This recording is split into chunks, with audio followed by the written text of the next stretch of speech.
So tonight we meet. Next week we don't because of annual conference. Then the following week is just a few days before we leave. And Catherine, seriously, would you be prepared in a couple of weeks to? How much do you want to know? How much you willing to share? Are you going to do anything? You think it's too late? By then, Val. To do what? For her to give us some packing tips. Oh, packing, okay, I didn't know. Yeah, Thursday, Friday, Saturday. Yeah, it's not too late. I mean, I'm not going to do anything. You're not going to pay for it anyway. We'll be packing Saturday. We're leaving on Sunday. I'm doing a birthday party for Richard on Tuesday. That, it could be helpful. Okay, yeah. Y'all may already know all the things I talk about, so it's fine. Be great. Thanks. Appreciate that. Okay. Would someone offer to pray for us as we begin? Okay. Thanks so much. Dear gracious God, we just thank you for this day, this time together, learning about the trip. Help us to keep our eyes and minds and ears open, and just thank you for just safety of the group, and watch over us as we plan our trip, and thank you for our leaders. Amen. Amen. Thanks.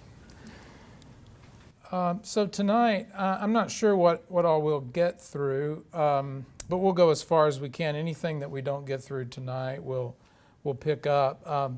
Just you can take a moment and kind of absorb the list. We did talk a little bit about the Garden of Gethsemane last time, but we didn't finish that, talking about the garden. We didn't read, we read the scripture of the Last Supper, but we didn't go on and read the scripture from the garden.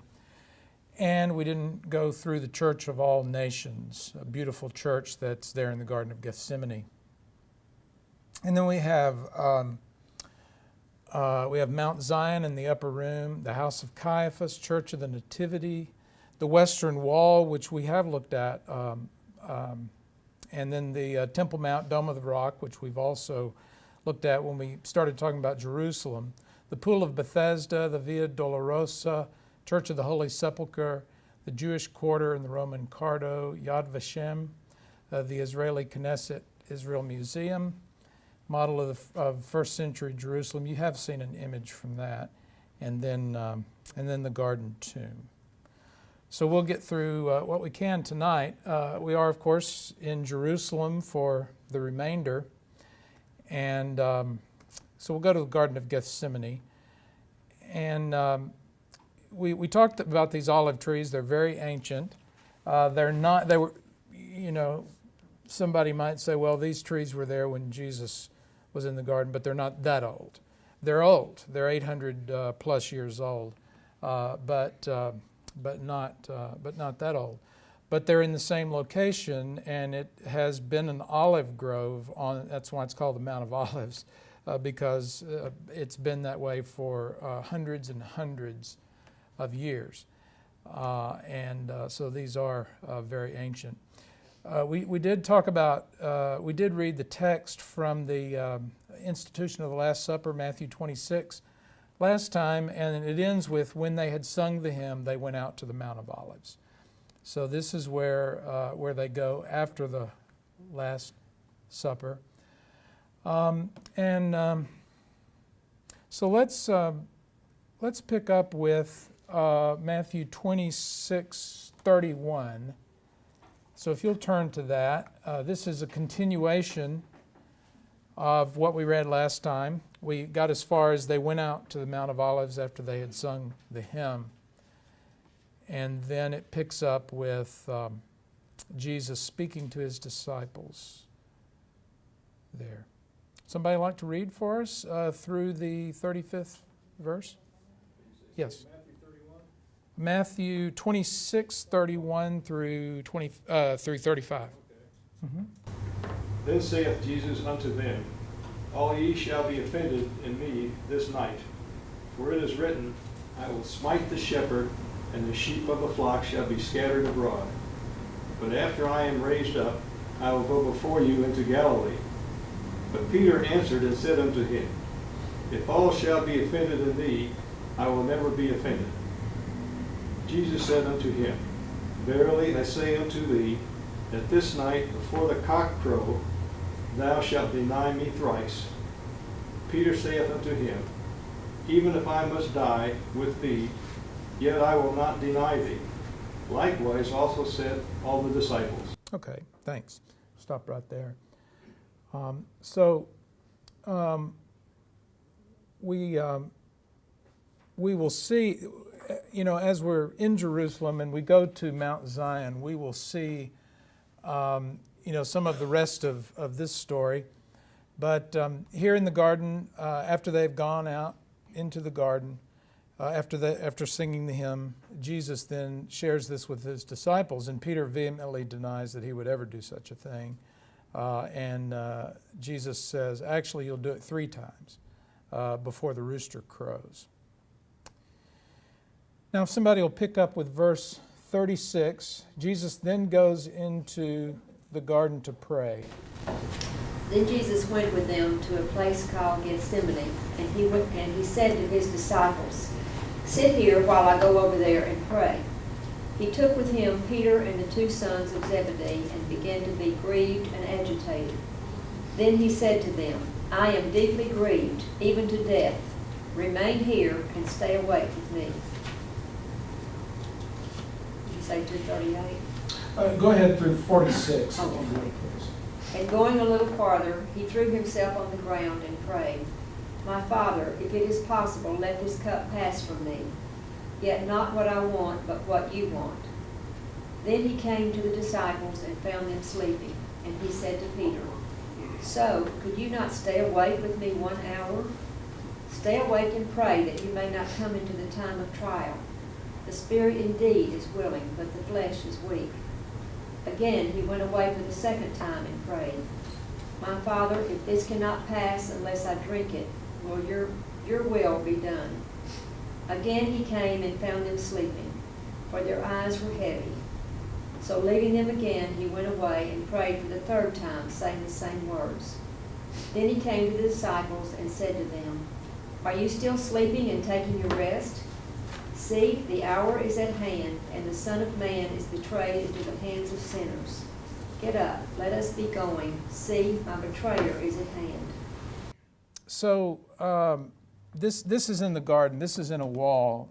It is really one of the pieces of art, and this shows Jesus on a rock, kneeling, and he's thrown himself on this rock, and he's praying. This is he is in agony, and agony is really a theme of the church and a theme of the garden itself.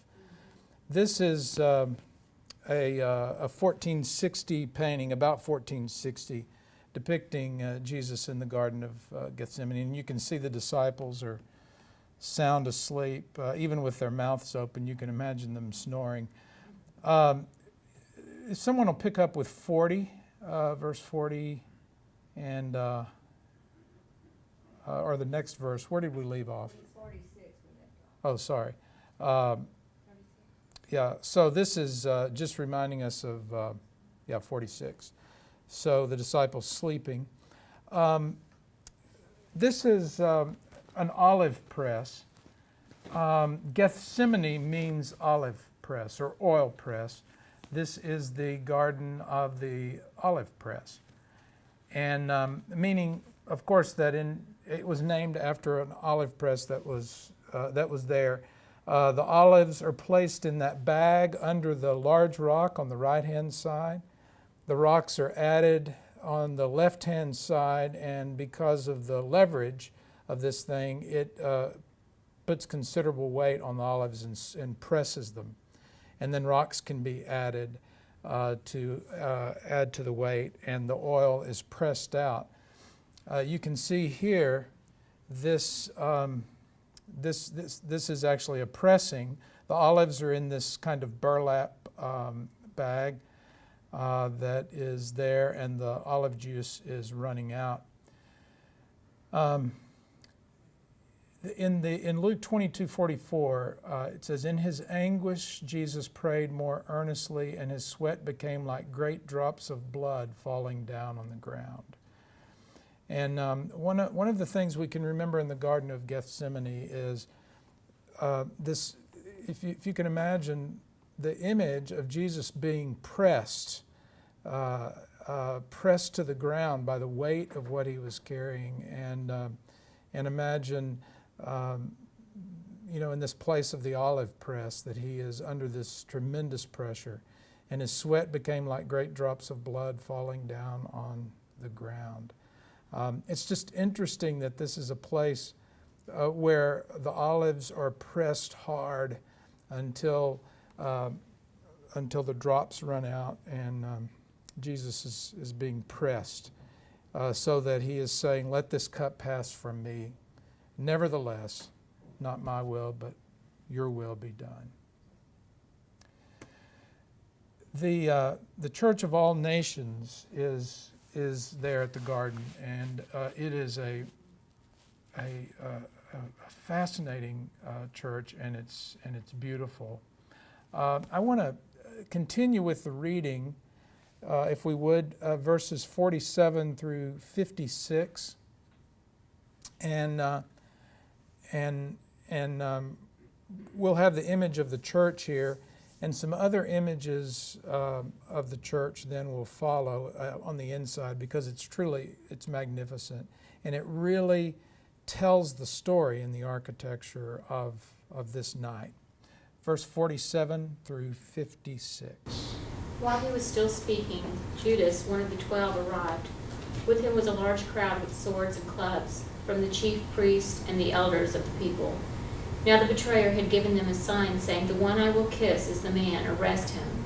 At once he came up to Jesus and said, "Greetings, Rabbi," and kissed him. Jesus said to him, "Friend, do what you are here to do."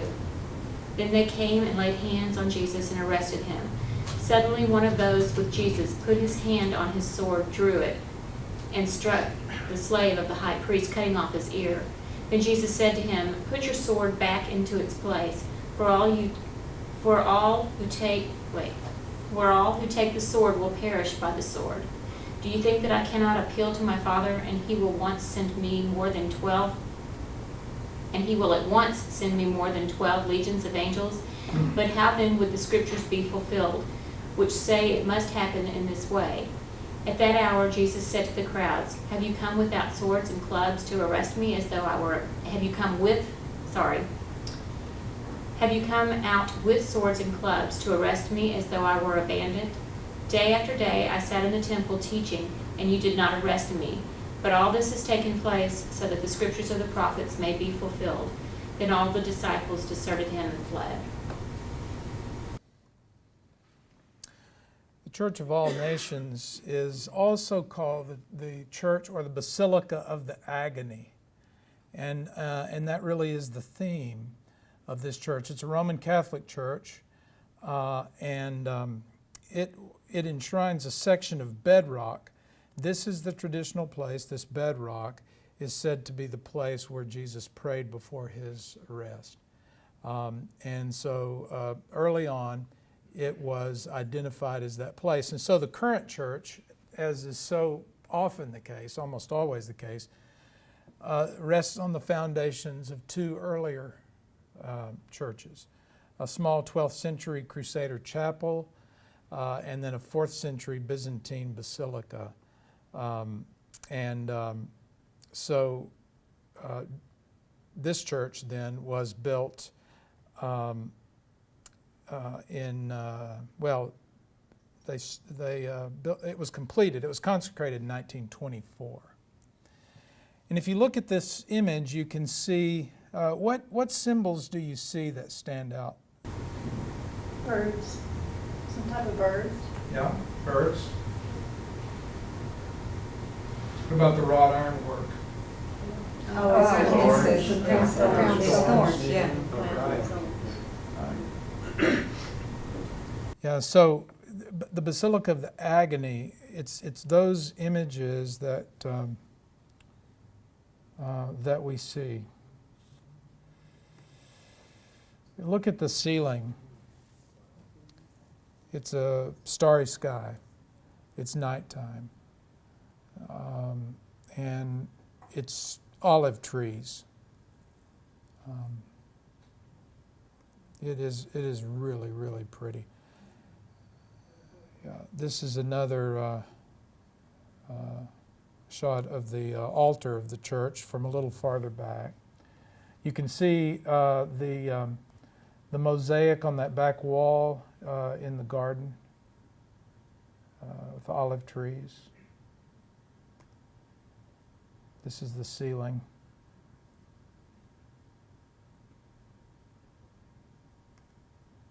Did you take these pictures? No. I may have taken some of these pictures because I have a mixture of some that I took and I don't think I took any of these. The camera that we had on that trip was not this good. Yeah.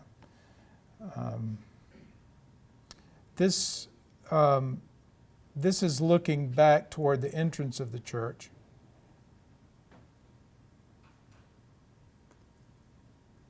And that's just another shot of the church in late afternoon, early evening.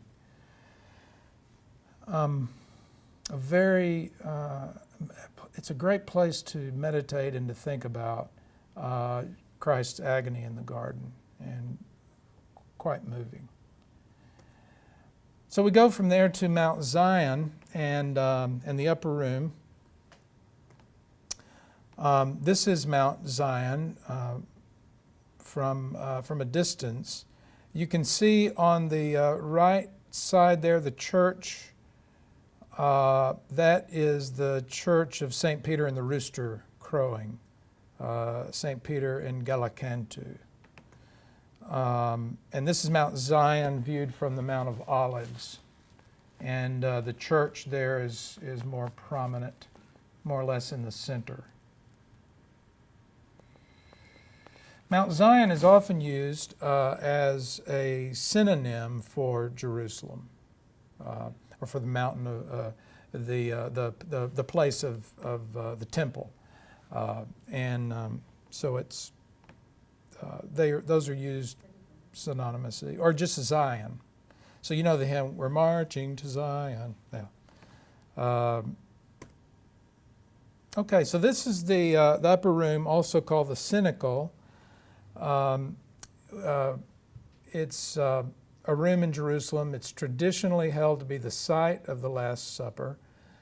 The word cenacle comes from a Latin word meaning dinner.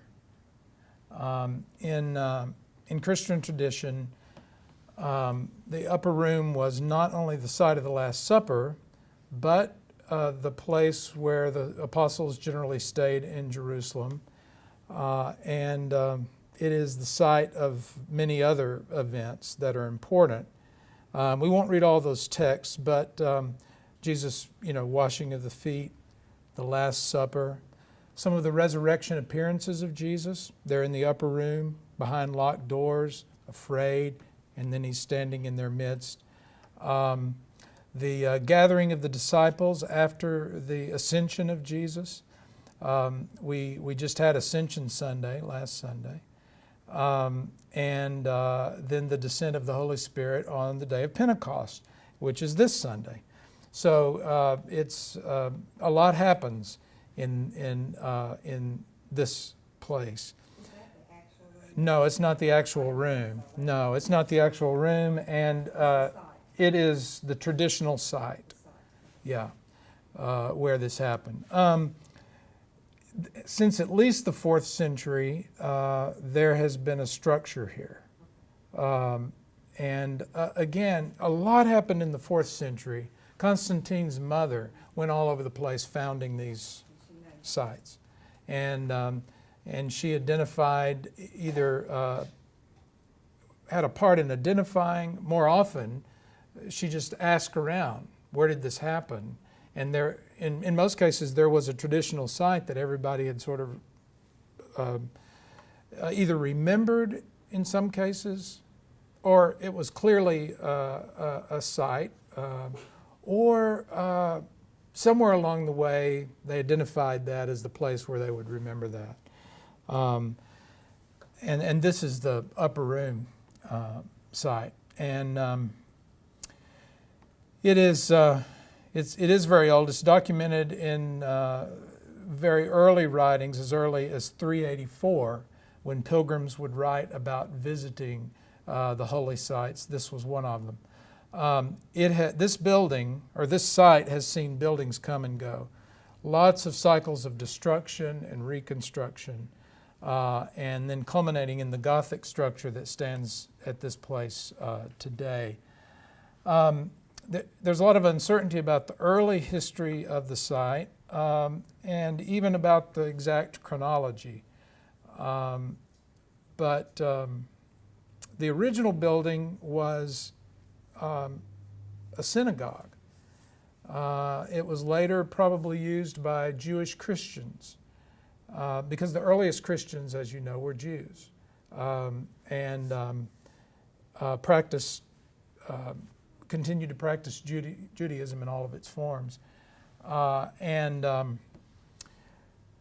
The building that sat on that site was even, according to tradition, spared during the destruction of Jerusalem in 70 A.D., which is remarkable because not much was spared. That was when when Herod's temple was destroyed, or what's called the Second Temple.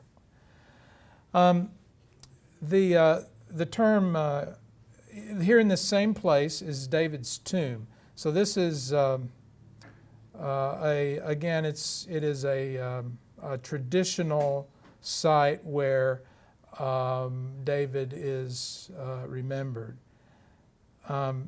This is on the lower level of the same building, and it's associated by tradition with a burial site of King David. There's a huge sarcophagus here, but this was set up by 12th century Crusaders, and so I don't want you to think King David's bones, are in this tomb. This was actually a 12th century thing, and actually the Bible says, 1 Kings 2:10 says that David was buried in the city of David, and that would not be Mount Zion, what's considered today. So this is where the Crusaders identified as the site, and they built this tomb there. So, but it is called David's tomb, and it's a traditional place to remember David. Nearby is a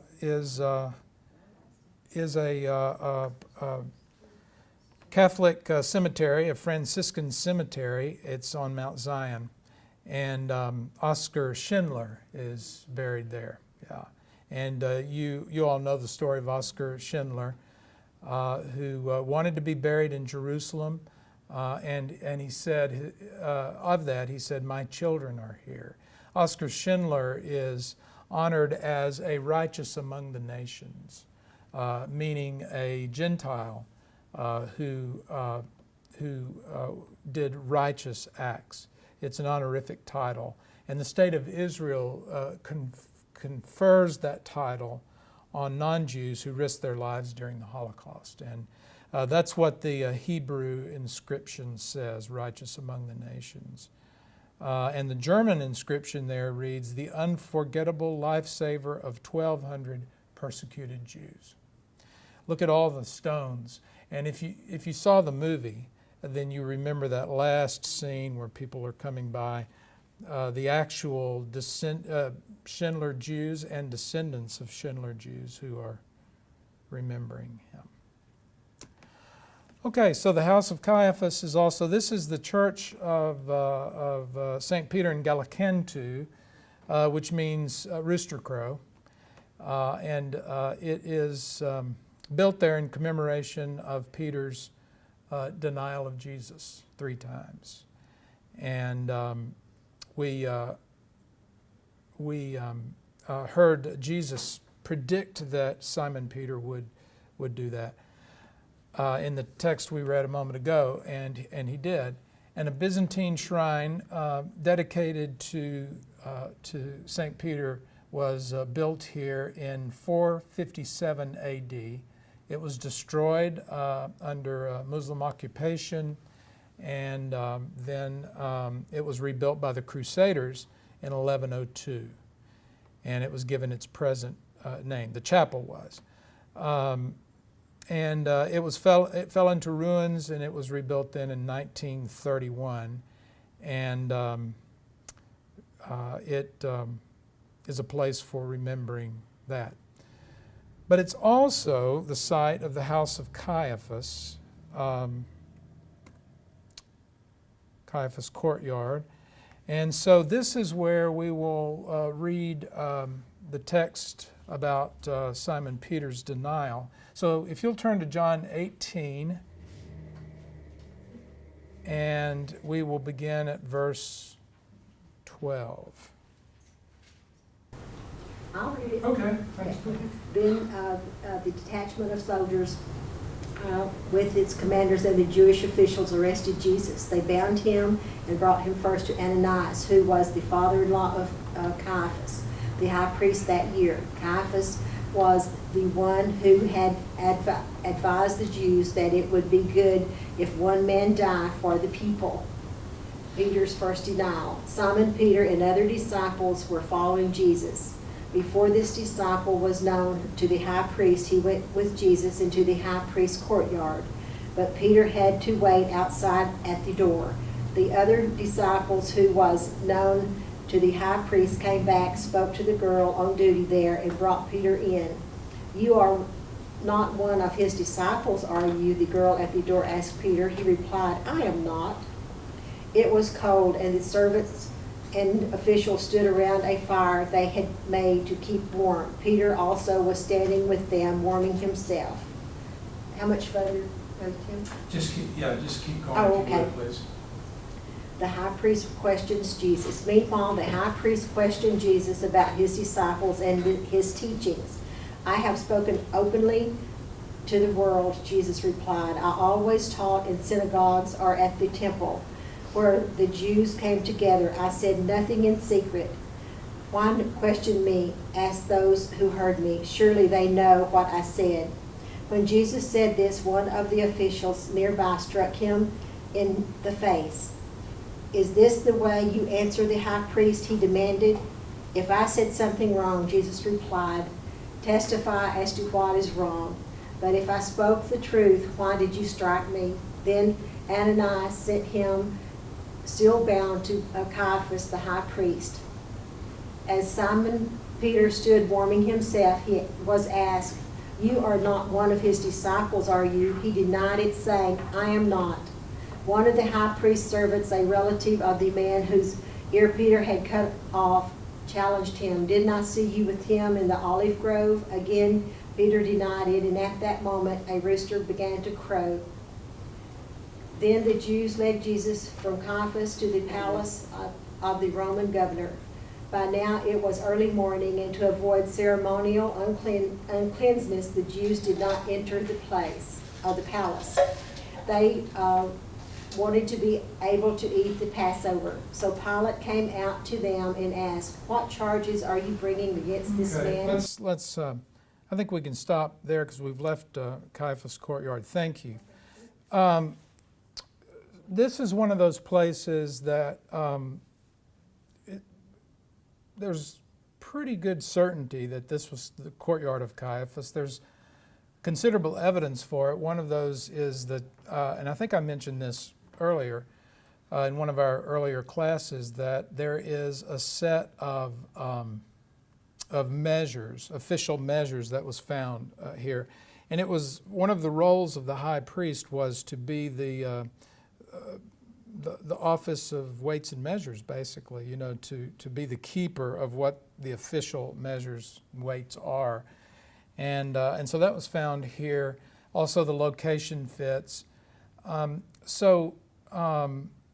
This is one of those places that where you will really feel like, wow, we're standing in a place where Jesus was, where Simon Peter was, where Jesus was led up these steps in chains. And then when we go into the excavation, which is under the church, You can see this is a reconstruction here. And some of this is outside of the church, what you just saw, and then some of it is underneath the church. And so this, it's pretty elaborate what his house was like. It would be, of course. And this is another shot of that shows a reconstruction of that. Down in this place is what is called a bottle dungeon in the house of Caiaphas. And this is under the church in the excavation there. And you can go down, and this is looking from up above, but you can go down in this dungeon. For a long time, very early on, people supposed that maybe this was a cistern or something. But then they changed their mind about that and realized that it wasn't a cistern. It didn't quite fit a cistern for a lot of reasons. I mean, where no channels for the water and all the things you would expect. And they decided, in fact, that it was a dungeon. It was a holding cell. It was a maximum security solitary confinement kind of thing. And you see that sign that says engraved Byzantine crosses. I am looking at, I can't really see them in this picture, but they discovered, they're pretty light and you don't see them right away, but there are engraved crosses from the Byzantine period here. And archaeologists realized that this itself was a holy site. And the crosses had been engraved there to designate it as a holy site. And so it's likely, very likely, that Jesus, the night before the crucifixion, would have been held in this place. And so it's, we'll have a time of worship there, and we'll read a psalm together, and it's just it's quite a solemn place and a very moving place to remember that. And there's nothing in the Gospels that talks about he was held in a holding cell, but he would have been almost certainly as a prisoner. And it was in the house of Caiaphas. So we'll see that, and we'll learn more about that and experience a time of worship there. And it may be a great place for Susan to sing. Depends on how crowded it is and what's going on and whether we have the time. I hope we do. We were fortunate when we were there before that it wasn't very crowded, and we had the opportunity to spend some time there. So we go to Bethlehem then, the Church of the Nativity, and this is a very ancient church. This is inside the Church of the Nativity. It was originally commissioned in 327 A.D. by Constantine and his mother Helena over the site that is still traditionally considered to be located over the cave that marks the birthplace of Jesus. The Church of the Nativity site's original basilica was completed in 339. It was destroyed by a fire during the Samaritan revolts in the 6th century, and a new basilica was built in 565. It's had additions and renovations and so forth throughout its history, it is a place of religious significance not only for Christians but also for Muslims as well, so it is a site that's revered by many. Underneath the church, let me try to. Up in the front there, you see the altar area. You go down under that to the altar down in the grotto or the cave of the Nativity. And this is what the altar looks like down there. And at the base, underneath the altar there, where you see all the lamps hanging and the silver star on the floor, That is the traditional spot for the birthplace of Jesus. So that,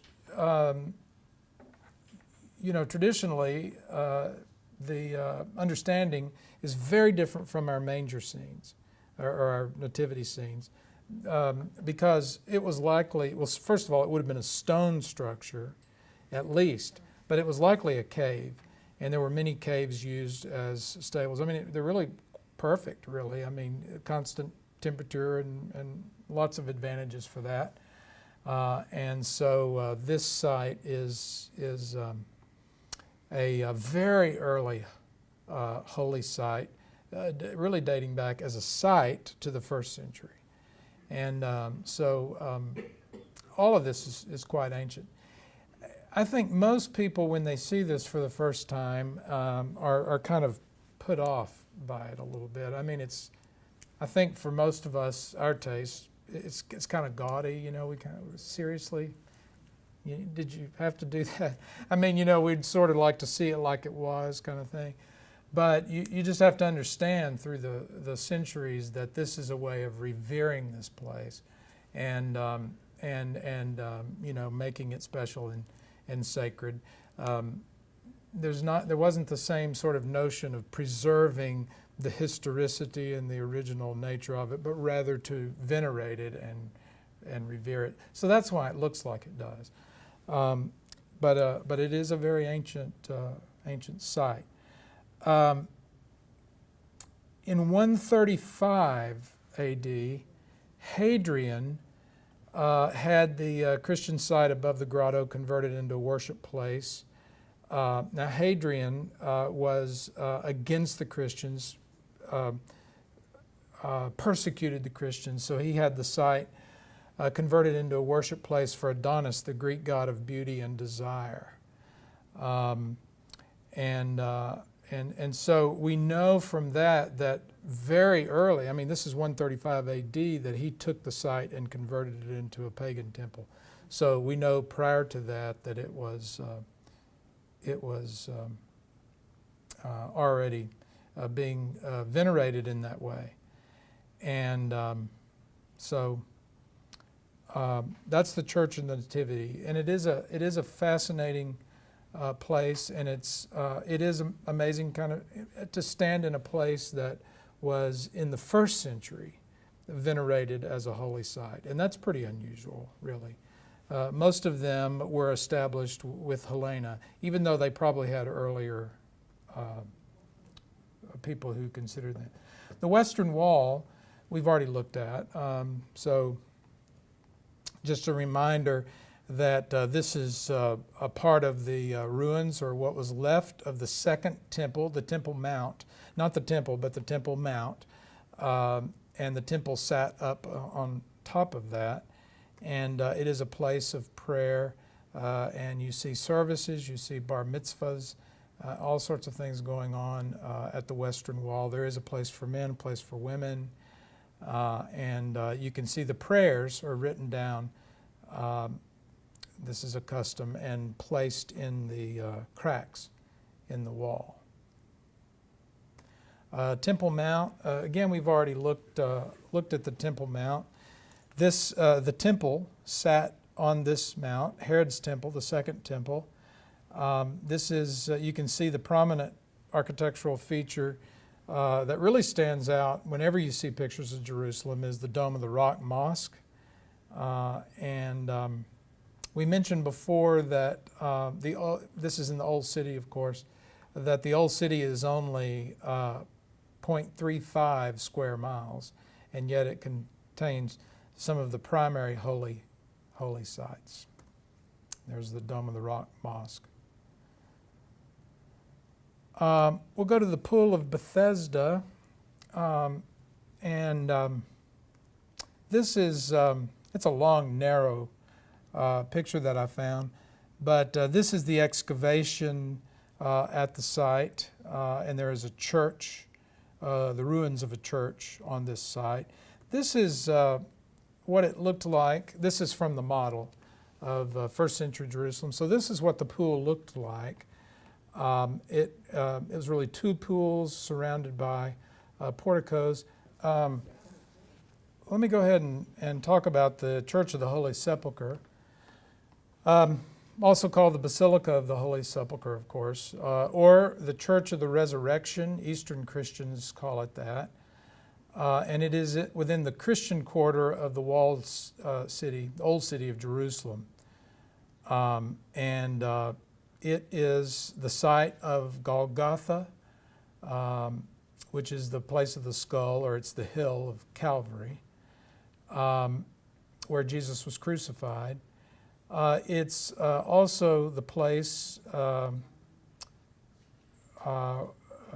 traditional site for the Holy Sepulchre, the place where Jesus was entombed, was buried. It has been a really important holy site for Christians since at least the 4th century, as the site of the crucifixion and the resurrection essentially under the same roof. It serves as the headquarters of the Greek Orthodox Patriarch of Jerusalem, and the building is shared by several Christian churches. I think I mentioned this earlier when we talked about what all took place within the small area of the old city of Jerusalem. It's really complicated because the church is shared by Eastern Orthodoxy, Oriental Orthodoxy, Roman Catholicism, the Coptic Church, Anglican Church, Protestant Christians. Anglicans, Protestants don't have a permanent presence in the church, but just about it's as though almost everybody else does. And so there are complicated arrangements, and sometimes actual violence breaks out in the church because of conflicts over who gets to do what in the church. It's unfortunate that this place has so much strife and conflict. This is a diagram of the church showing the traditional site of Calvary, that is the place of crucifixion, or Golgotha, and the tomb of Jesus. And this shows you kind of how the church is built over these two structures. According to an early historian named Eusebius, Hadrian, who built the pagan temple at the place of the Nativity, built a temple dedicated to Venus in order to bury the cave or the tomb and to cover it up. And so Constantine, of course, ordered that temple be replaced by a church. And that was early on. That was in about 326 or so. So as soon as he came to power. And again, Helena was involved in that, his mother. And it was believed that she rediscovered the true cross and a tomb in this place, although there's not any certainty about that.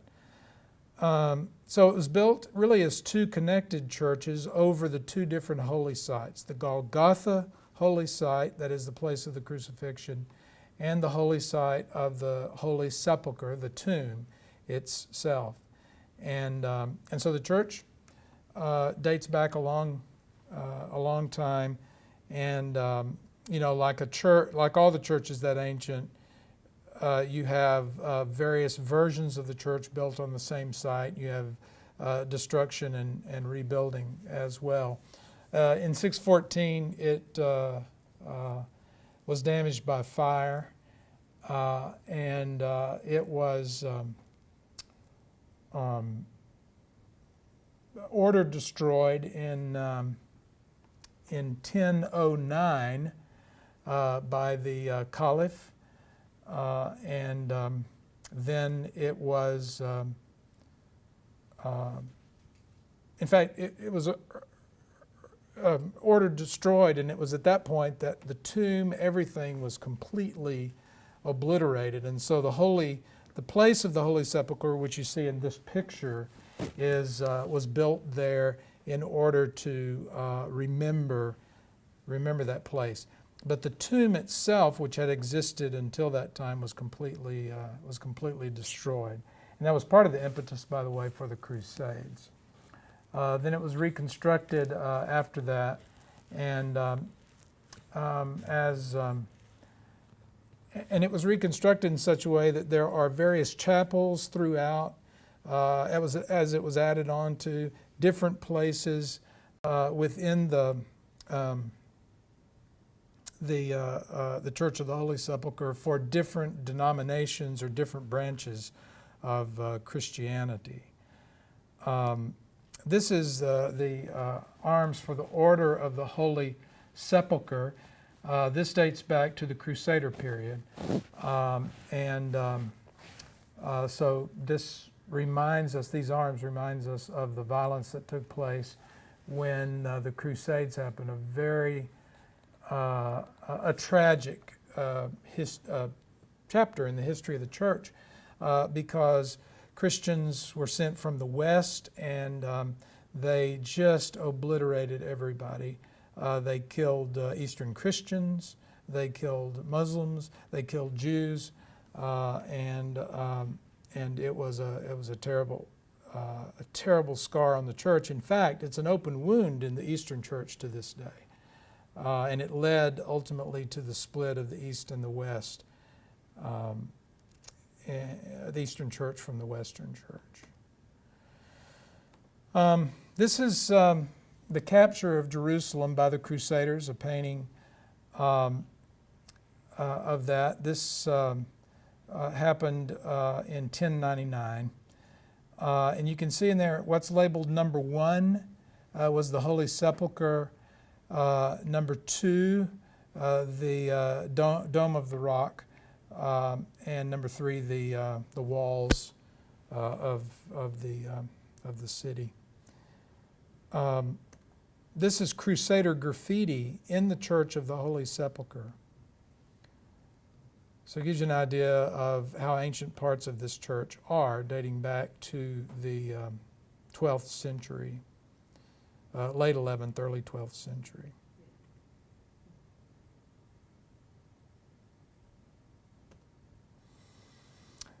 Interesting thing, I mentioned this, but didn't really give much detail. No one controls the main entrance of the church.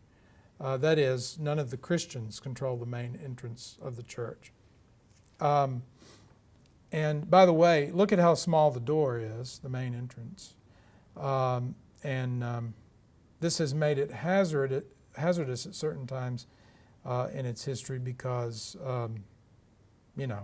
there's not, it's hazardous if a fire breaks out and you're in there.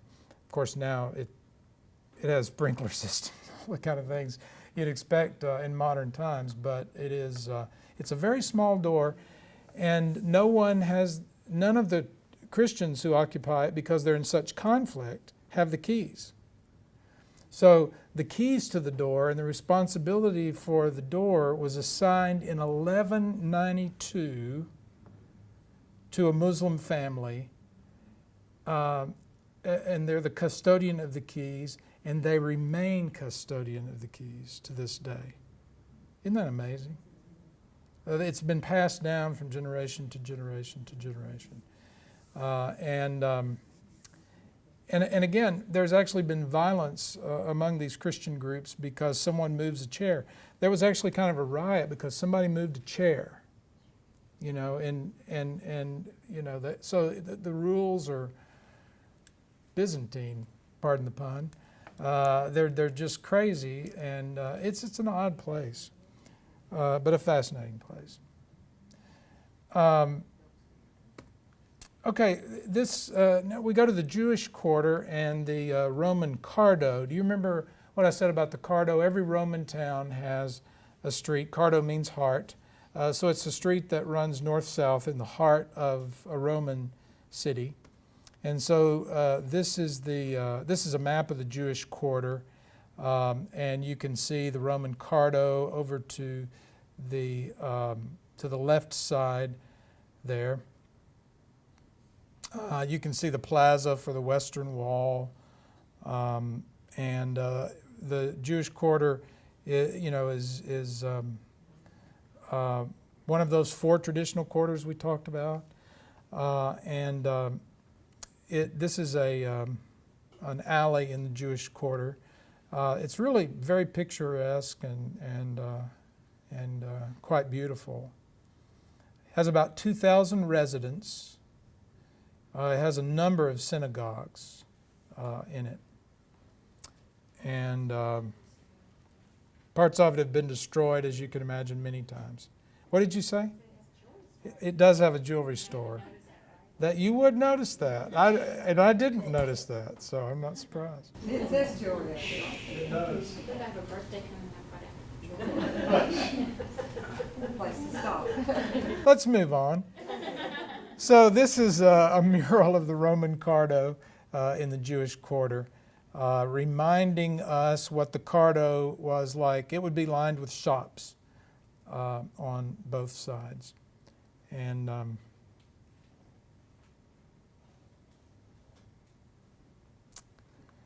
we then go to Yad Vashem. Take a few more minutes. Yad Vashem is the Holocaust memorial. And it was established in 1953. And it's located on the western slope of Mount Herzl on the Mount of Remembrance in Jerusalem. It is a 44.5 acre complex, and in that complex, this is an aerial view, by the way, obviously, of the complex. It contains the Holocaust History Museum. It contains several memorial sites, such as the Children's Memorial and the Hall of Remembrance and the Museum of Holocaust Art, sculptures, outdoor commemorative sites. So it's really a whole park. And it has a research institute. It has a site called the Valley of the Communities. We'll see some of these in a minute. It also recognizes Gentiles who, at great personal risk, chose to save Jews from the genocide during the Holocaust. And so those who are recognized as righteous among the nations, I talked about that a while ago, are honored in the Garden of the Righteous among the Nations as well. It is, by the way, the second most visited tourist site in Israel after the Western Wall. And we will visit there. This is the Hall of Names, containing pages of testimony at Yad Vashem.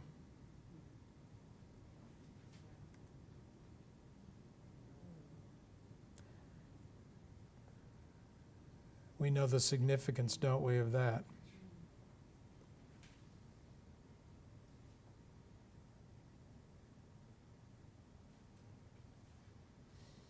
This is remembering the destroyed communities. This is the eternal flame.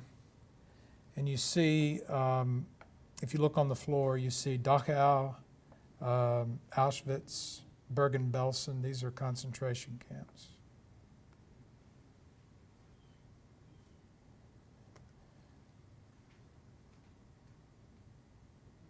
And this is the museum.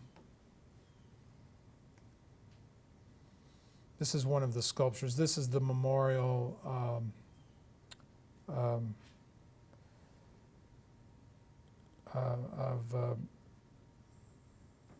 this Polish man whose name I cannot pronounce, and the children.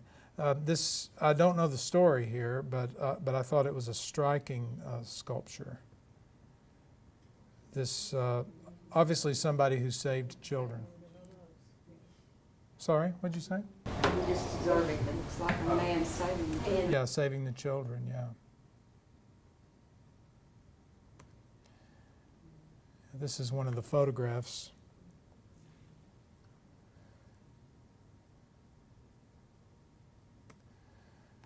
And this is a memorial to the murdered children there. A heavy place. How many of you have been to the one in D.C.? We just went for the first time this last fall.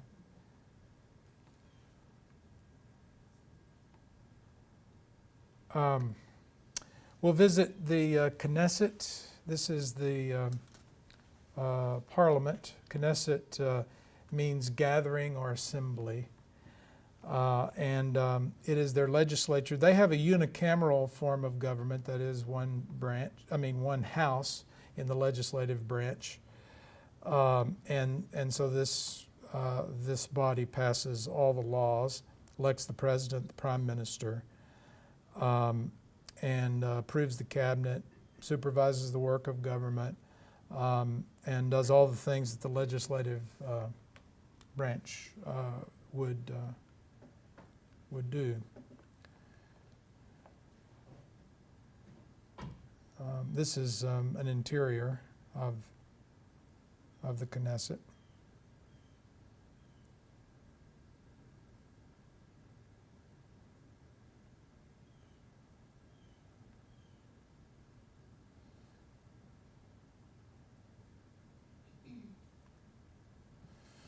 Then we go to the Israel Museum. It houses the Dead Sea Scrolls, and it has antiquities also, archaeological antiquities and so forth. This is the Shrine of the Book, where the Dead Sea Scrolls are kept,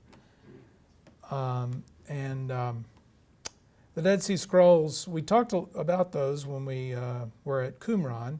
They were discovered there in 1947, and then subsequent discoveries through 1956 in 11 caves. Pardon me. And they are kept and protected and preserved here in this place. And there is a permanent display that tells the story of Qumran, life in the Qumran community. This is a place that we have not visited on our 2 trips. We did not get to go here. That's true also of Yad Vashem. We didn't get to visit that site either, so those will be new for us. And we will visit the model of first century Jerusalem. And this is a 1:50 scale model of the city in the late Second Temple period. You know what's so interesting to me is that it's at the museum, and that confused me when I was reading about this, because that's not where it was when we saw it. So I'm thinking, is this the same model?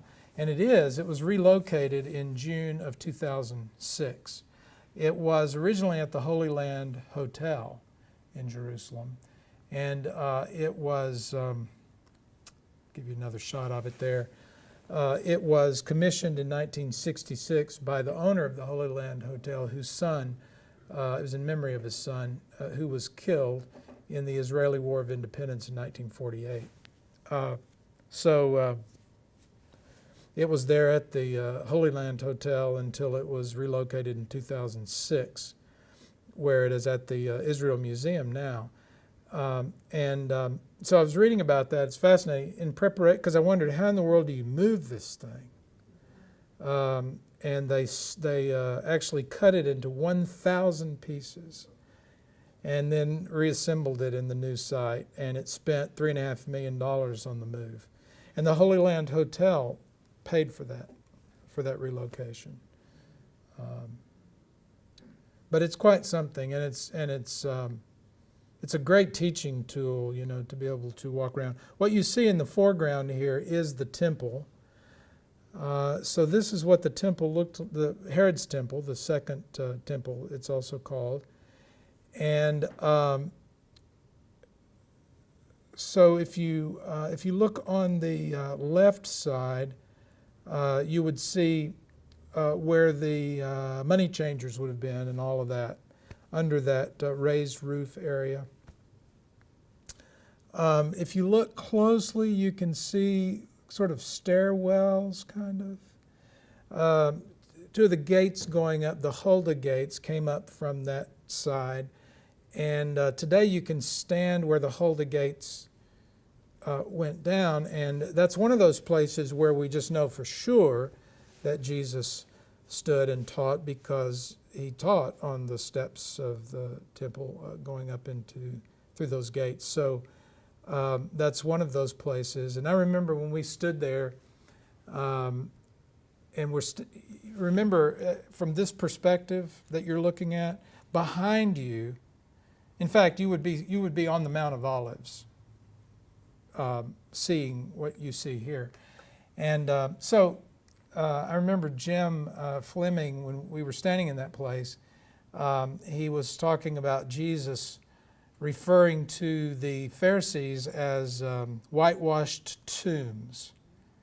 And so then he just motioned over to the Mount of Olives. And remember those tombs, many of them were there at that time.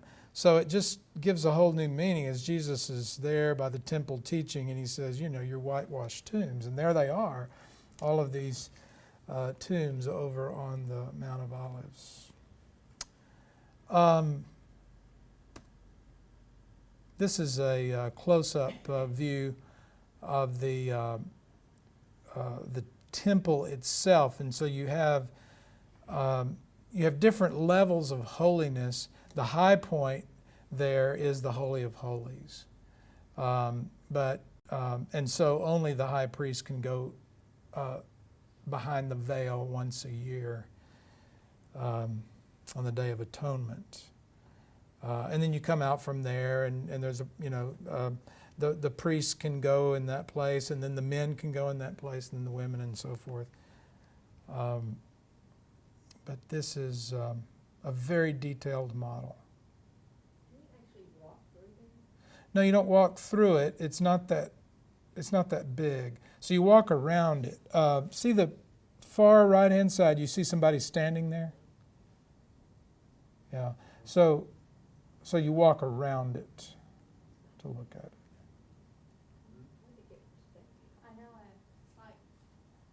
It is hard to get perspective. I mean, when you're looking at this, it looks like it could be. Yeah. It's very detailed.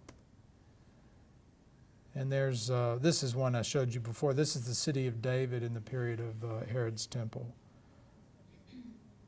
There are the Hulda gates, by the way. In the upper part of this slide, do you see those arched ways? Yeah. Those are the gates.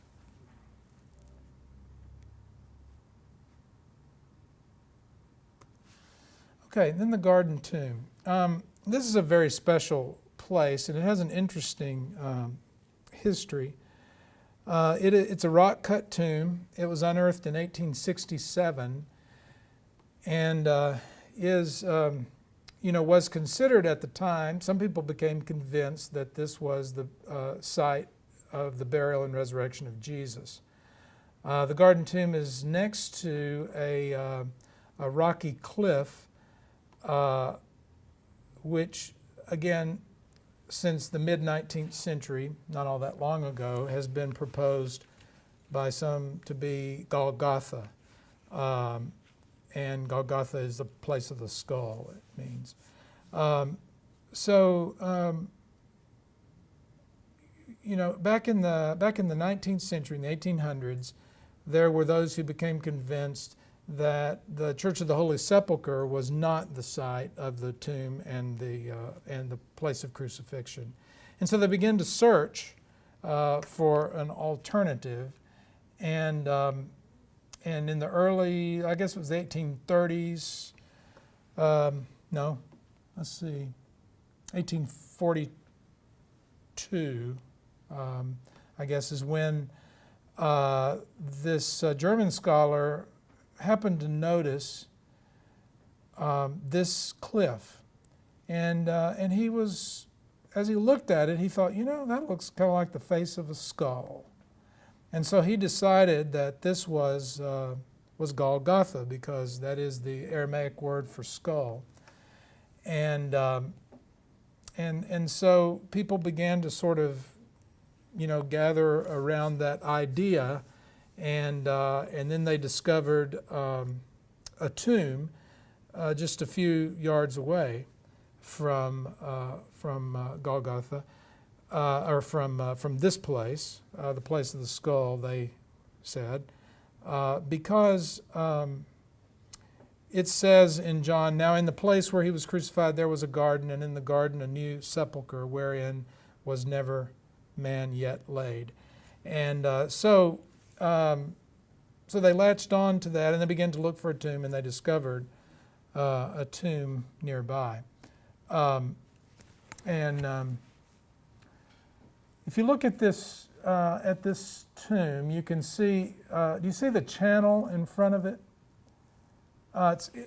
There's like a low rock wall, and there's a groove behind that.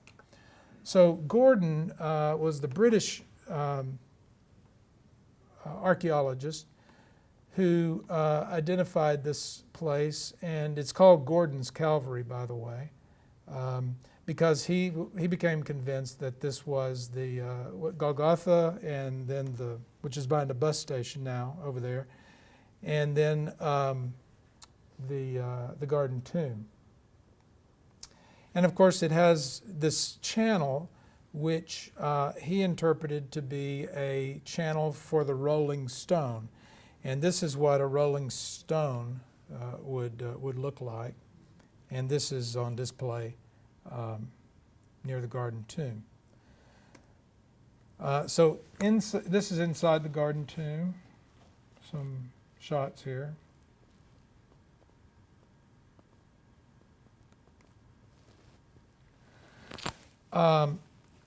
And an inscription there. So here's the thing, though. When they begin to investigate this tomb, there are some problems. One is that the tomb actually dates 800 or 900 years too early. That it is not really typical of a first century tomb. And that channel in the front of it, it turns out, was a channel for a cistern rather than a channel for a rolling stone. And so it's not an appropriate era tomb, for one thing. And then tradition firmly placed it in a very different place, very early tradition, that is where Church of the Holy Sepulchre is. So very few people believe this to be the place of the actual tomb. But having said that, it is the best place to remember the crucifixion and the resurrection, because it's beautiful. It's not crowded. It doesn't have all this kind of strange architecture and all that is in the Church of the Holy Sepulchre. Rather, it is a very peaceful garden and a beautiful spot. So it is a place that pilgrims always visit. We will probably have a service of communion there, I'm sure. On both of our trips, we have done that, and I'm sure we will on this one too. And it'll be an opportunity for us to read those texts and remember the crucifixion and resurrection in that place. That would be impossible to do in the Church of the Holy Sepulchre because it's crowded and noisy and quite different experience.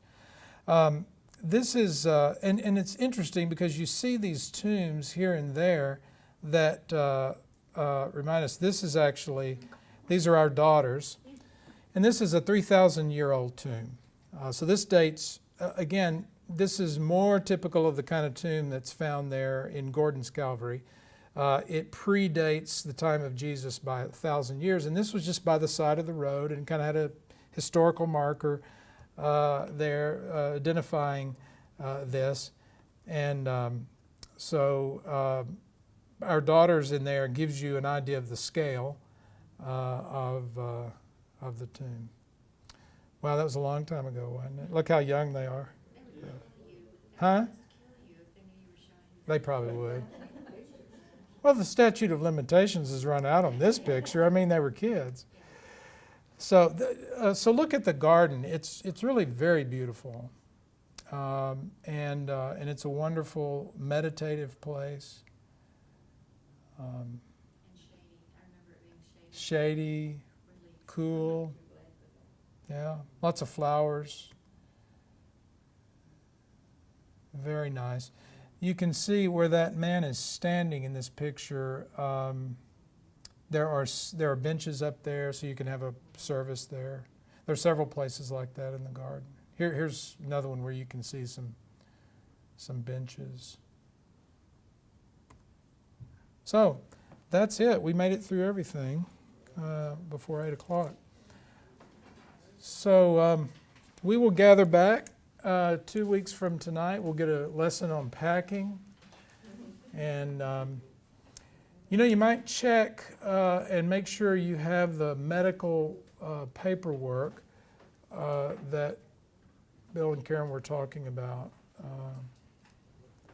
a while ago. It should be in the packet with the name tags. We hope we get a new packet regardless. Ours had been opened when we received it. So we We have got a package yesterday. The post office apologized for messing up with it.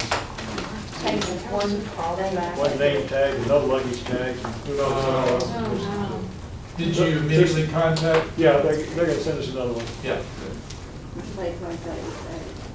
Brother Tim, do we give you the tip money for you to pass on to the poor person, or do we save it?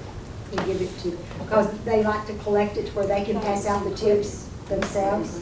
And I was just wondering, do we give you that money for you to pass on? You should have already paid the tip money as part of your, it goes to the travel agency, and you should have already paid that.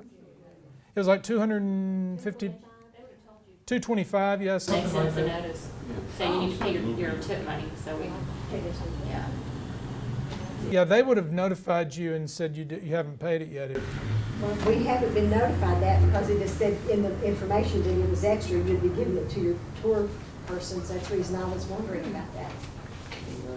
Yeah, that's not what it does. But she said just lunch No, and it was laundry, on is the that all? brochure, We on shouldn't have the, to worry when you about filled it. out the application, when you, I thought they mentioned that earlier, that it was all included. Yeah. It is. In fact, Bev, when we did our Skyping with her last week, somebody asked about tips. Well, we need to tip anybody. And she said only when because we buy our own lunches. So when you buy your own lunch, you can leave a tip for that. $1, she said. Yeah, $1 on the table. She said everything else was covered. Right, so all of the tips for people who handle luggage and all of that's covered. well, when we went to Europe, we always gave all the money to the head person, and then they passed out all the tips, and we didn't have to worry about that. So that, This is even better. It's already done before you even go on the trip. And in fact, she said, the tips that we've paid include tipping the people who clean the rooms and stuff too. Yeah, so, yeah, everything. Anything else? Wait, let me just mention this because I don't remember if it said in the package. You do want to bring a bunch of dollar bills. Did it say that? I couldn't remember. Yeah. Huh? I was just getting that idea from what we were talking. Yeah, it's good because people want to sell you postcards for $1, and it's good to have a bunch of those. And when you're buying your water, yeah, they said at least $30 in ones. On the Okay. information sheet that came last week with their name tags and so forth, and it broke down how much you'd spend on souvenirs, basically, and so forth. good. Did they include jewelry on that? No, they didn't Or include shofars. We're taking some Or extra. shofars. I'm having to get several of those. All right. Maybe y'all would be welcome back Oh, with us. yes, you may all be carrying a shofar back for us. Well, the good thing is you can have it shipped back. The big, too. yes, the big one. You have to get a shofar. You can't just go down to Target and get a shofar. So the things that you can, and I'll tell you what else. If you enjoy nativity scenes. The olive wood nativity scenes are really. And it's one of my favorite. One of the things I want to purchase, if I can, is the Lord's Supper that's made out of the olive woods, where they're actually reclining at the table rather than sitting at the table. right. Our pastor goes every year. In fact, he's leaving Friday with a group. Oh, is that right? No, Friday. No, today's Thursday. It was today, I'm sorry. It is Bev today. leaving He's gonna do a And then, like, she's gonna be coming back the day we. Sunday afternoon. Bev is, It will be, it'll She be down there French, now? maybe. I thought you said, wouldn't it be the No, same that's trip? not the way it was. Bev is leaving, she's leaving Israel the same day we arrive. Right, Bev is, yeah. so I'm saying, so she'll probably leave next week.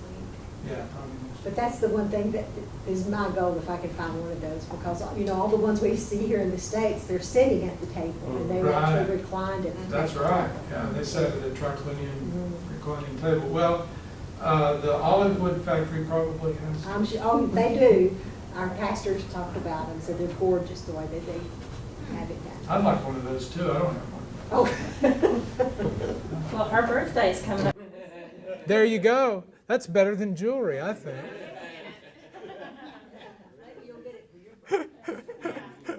Yeah. Father's Day presents. There you go. I'll go get it later. Anything else? Don't want I to. spoke with a gentleman at work that went to Israel last year, and he told me, well, it was his brother-in-law that he was visiting over there, and he said he had his cell phone on from the time he left the States till the time he got over there, and his brother-in-law told him to turn the phone off immediately because the phone pings periodically on the network, and you get charged for every one of those clicks. And so he said when he got home, he checked the phone bill, and it had indeed raised the phone bill, and even though it was only on for one day, he said he didn't make any calls, but if his Well, brother-in-law hadn't told him to turn it off, it would have been really high. What I did is I went to AT&T, and I bought an international dollar amount, and I put 100 minutes for $120 on my cell phone for international calls, where I can call back and talk to my husband and let him know, you know, that we're okay. Okay. So there's no surprises. $120 is, unless you go over the 100 minutes. Now, do you have an iPhone, don't you? No, it's just a regular flip iPhones are phone. more complicated. They are. Yeah. That's what I've heard. They- Just the older flip phones actually work That's what, better. that's what they told me at AT&T, said you've got the best phone for the international thing. Yeah, It's you just do. a You gotta be number. real careful with the iPhones, all Yes. that data, I mean. So that's what I did. So if y'all want to get, you know, 100 minutes for $120, That's a good idea. So when it's gone, it's gone. well, if you go over your minutes, it's gonna be real expensive, obviously, you Oh, know, okay. but that's what I did, is I bought 100 Yeah, I know you do minutes that. for $120. They put $120 on my phone bill. And then when I get back, I will stop it. And then in July, I won't be hit for another $120. Good. Yeah, I was hoping to use the phone, you know, to take pictures with the camera, but he said, you got the phone on, I said, run up the bill. Well, you can turn off all the data. Do you have an iPhone? Yeah. Mhm. Okay, you can, talk to AT&T or go online, because you can turn all the data off, where, you know, it doesn't do any of that. Yeah. And it really functions like a camera and an iPod Okay, at that's that what point. I figured there had to be a way to do that, you know. Is it just airplane mode or is it? No, it's more, I think it's more than that. Because the problem with airplane mode, I think, is that you can't do, no, you can't do internet. So like on the bus, if you wanted to do, you know, internet, I'm not, but on the other hand, you can fly now on planes that have internet access, so maybe they've changed iPhones where, anyway. It's a good thing to check that out. I don't know the answer really. When we have traveled lately, I just I call AT&T every time because I never can remember. And I just say, okay, tell me exactly how to avoid any charges at all. That's what I'll do. Well, when we went to, Yeah, the no, Middle that's East, wasn't it? I got, It's where it was. Central very Asia. short. Is that what you're talking about? yes, Eastern countries. I had an international amount put on my cell phone, but there's some people that texted, and when they got back home, they had huge bills.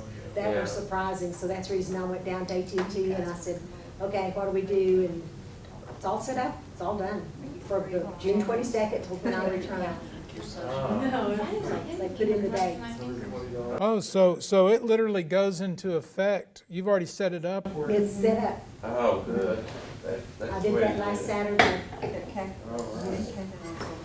You know what I did? You might think about this too, because I did remember this time to do it, and that is to notify your bank and credit card companies that you're traveling and where you're traveling.